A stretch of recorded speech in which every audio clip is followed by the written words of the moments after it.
Alice in Therapy.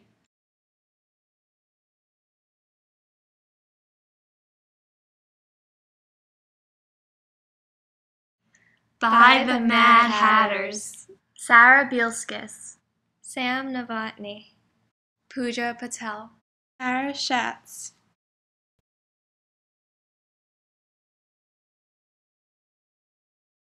Once upon a time, there was a girl named Alice who was in behavioral therapy for chronic drug abuse of LSD. One sunny day, in Dr. Butterfly's office, she begins to hallucinate a white rabbit in a garden.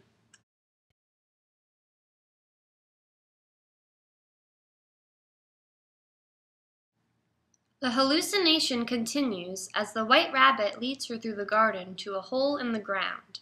As she peers down the hole, looking after the rabbit, she loses her balance and falls in.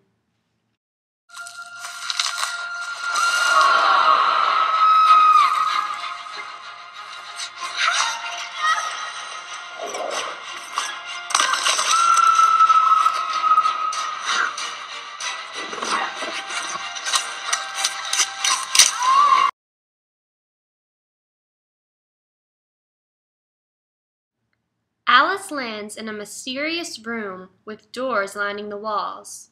Using an algorithm, she tries each door and quickly discovers they are all locked. She then notices a key in the center of the room and attempts to unlock each door. The key unlocks a miniature door. Alice drinks a potion labeled "Drink Me" and shrinks. She is too small now and decides to eat a cake labeled "Eat Me," which makes her grow. Alice repeats this a few times until she becomes the perfect size.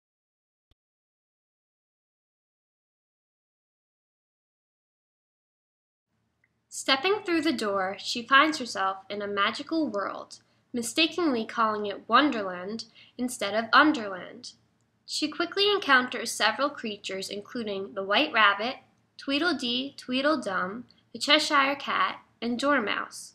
Confused over her true identity and whether she's the right Alice, her friends bring her to Dr. Absalom, an omniscient and wise caterpillar.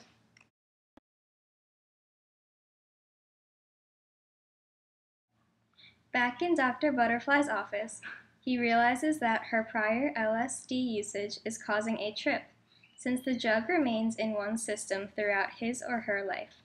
The hallucination brought her back to a recurrent dream she had during her childhood.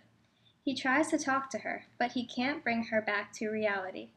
Meanwhile, in Alice's hallucination, she lies down under a leaf in Dr. Absalom's dark office. Using the psychoanalytical approach, he informs her that the root of her problem is that she does not know who she is. Alice is struggling with identity versus role confusion and must discover her place in the world. He also enlightens her about her destiny to defeat the Red Queen, the most evil woman in Underland. She must kill the Jabberwocky, a beast that allows the Red Queen to tyrannically rule Underland.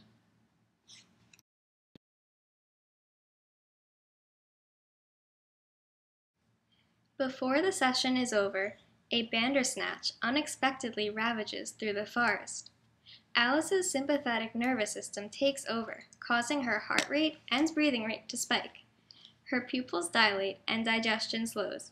A fight or flight response is enacted and she sprints away from the danger. After escaping from the Bandersnatch, her parasympathetic nervous system restores her body to its normal homeostatic state. Alice comes across a tea party where she meets the Mad Hatter and the March Hare. Big head, hearts don't love you. No more neck. The Mad Hatter chants when he sees Alice. What? She asks. Oh, just ignore him, Alice. He suffers from disorganized schizophrenia and always talks gibberish. Dr. Absalom claims it's called word salad, the March Hare explains.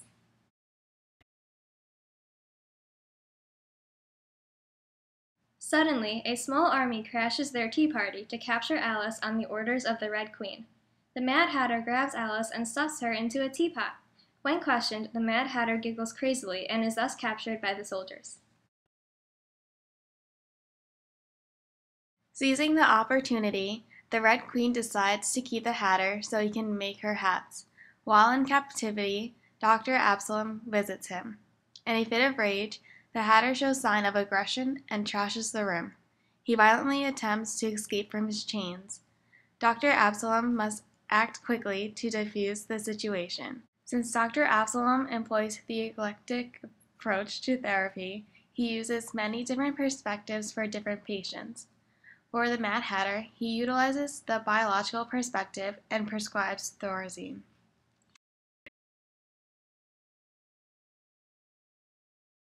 After finishing the session with the Mad Hatter, Dr. Absalom finds the Red Queen. Previously, he had diagnosed her with narcissistic personality disorder and antisocial disorder. Her narcissism manifests as a somatoform disorder that makes her head unusually large. Using the cognitive perspective, he attempts to change the way that she thinks. When asked why she chops off everyone's head, including the king's, she responds with an attitude of superiority, lacking all empathy and remorse for her actions. The queen rationalized her behavior by claiming that people would have left her had she not killed them. She believes that it is better to be feared than loved.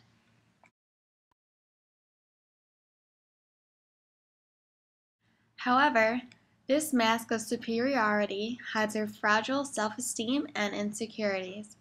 To boost her self-confidence, she requires that everyone has some kind of physical abnormality. The Red Queen feels as though she is a part of the in-group, despite the fact that all her servants are faking their unusual physical attributes. She demonstrates belief perseverance by sticking to her original beliefs and ignoring evidence that her servants are conforming out of fear that she will kill them.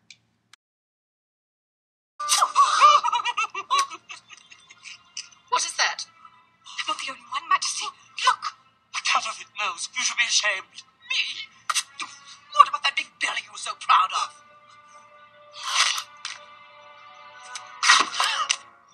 Liars!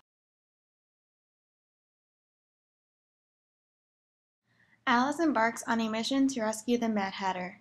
She frees the Mad Hatter and finds a vorpal sword, the only sword that can slay the Jabberwocky. She returns the sword to the White Queen, the Red Queen's benevolent sister. The two queens begin preparing for a battle over the crown.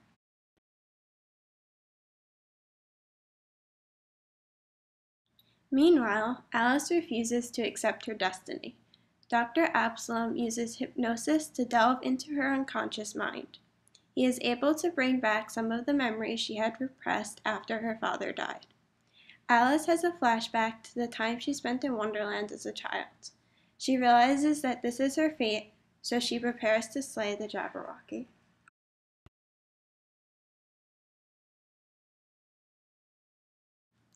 The queens lead their armies into battle. They meet on a giant chessboard and start arguing. Their birth order affects their personalities and behaviors. It doesn't have to be this way. We can find a peaceful solution, the White Queen began. No, the throne is rightfully mine. You always do this. You bat your eyelashes and always get what you want. Underland would be better off in my control. You are too serious, controlling, and aggressive. Well, you are too spoiled and too giving. I'm done talking with you. Release the Jabberwocky.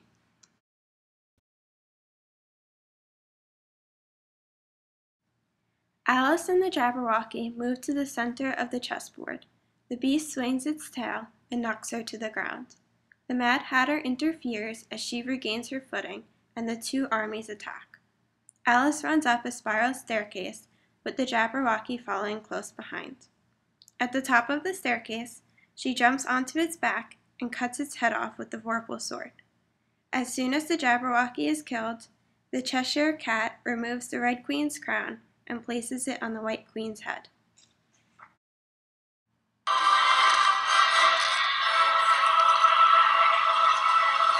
with your head!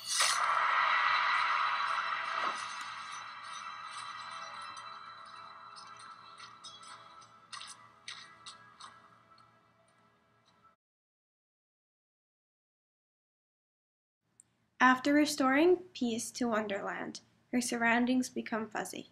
She returns to Dr. Butterfly's office and regains her awareness of reality. The end.